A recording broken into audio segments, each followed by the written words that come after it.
নমস্কার বন্ধুরা, আজকে আমি তৈরি করব বেবিকর্ন মাঞ্চুরিয়ান। বেবিকর্ন মাঞ্চুরিয়ান করার জন্য এখানে আমি বেবিকর্নগুলো নিয়ে নিয়েছি। এবার একটা ছুরির সাহায্যে এই বেবিকর্নগুলোকে একটা চিড়ে নিয়ে নিয়েছি। এবার ছোট ছোট টুকরো করে নেব। এইভাবে ছোট ছোট টুকরো টুকরো করে কেটে নিয়ে নিয়েছি। আর এখানে একটা বোলের মধ্যে গরম জল বসিয়ে দিয়েছি। এই বোলের মধ্যে আমি দিয়ে দেবো বেবিকর্নগুলোকে, দিয়ে হালকা একটু সিদ্ধ করে নেব। বেবিকর্নগুলো 5 মিনিট মতো সিদ্ধ করে নিয়েছে। এবার একটা কাঁটা চামচের সাহায্যে আমি দেখে নিচ্ছি সুন্দর সিদ্ধ হয়ে গেছে। এবার আমি নামিয়ে ঠান্ডা করে নেব। জল ঝরিয়ে বেবিকর্ন ঠান্ডা করে নিয়ে নিয়েছি। দিয়ে দেবো আমি 1 চামচ মতো আদা রসুন বাটা, আর দিয়ে দেবো পরিমাণ মতো নুন, হলুদ, কাশ্মীরি লঙ্কার গুঁড়ো, 2 চামচ কর্নফ্লাওয়ার, আর হচ্ছে গোলমরিচের গুঁড়ো। সবকিছু ভালো করে দিয়ে মেখে নেব। সবকিছু দিয়ে ভালো করে মেখে নিয়ে নিয়েছি। এদিকে আমাদের কড়াইতে তেল গরম হয়ে গেছে। এবার আমি কর্নগুলোকে অল্প অল্প করে ভেজে নেব।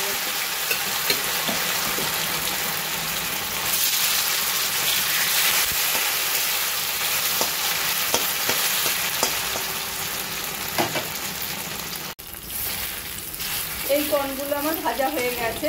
এগুলো আমি এবার তুলে রাখবো। এই কর্নগুলো আমার ভাজা হয়ে গেছে, এগুলো আমি এবার তুলে রাখবো।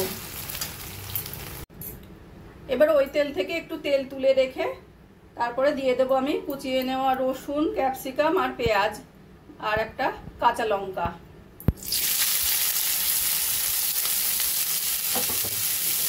দিয়ে একটু ভাজা ভাজা করে নেব।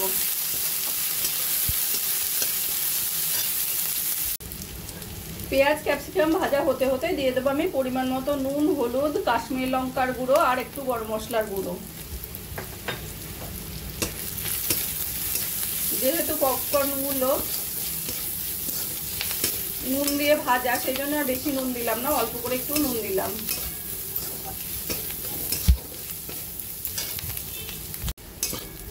পেঁয়াজ ক্যাপসিকাম রসুন খুব ভালো করে ভাজা ভাজা করে নিয়েছি।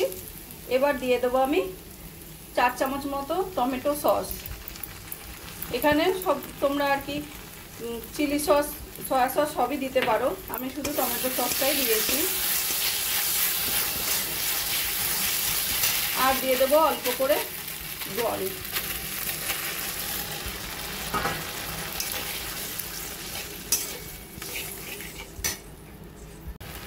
জলটা দিয়ে ফুটে উঠেছে সুন্দর। এবার আমি ভেজে রাখা কর্নগুলো দিয়ে দেব, দিয়ে ভালো করে মিশিয়ে নেব।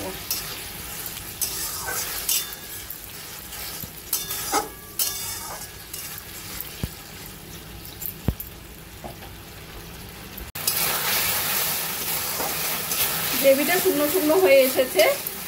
এবার আমি গ্যাসটা বন্ধ করে দেব, গরমে এটা শুকনো হয়ে যাবে। এবার প্লেটে সাজানো করলাম। বেবিকর্ন মাঞ্চুরিয়ানটা আমার রেডি হয়ে গেছে। আমার এই রেসিপিটা যদি ভালো লাগে তোমরা বাড়িতে বানিয়ে দেখতে পারো। স্ন্যাক্স হিসেবে খেতে দারুণ লাগে।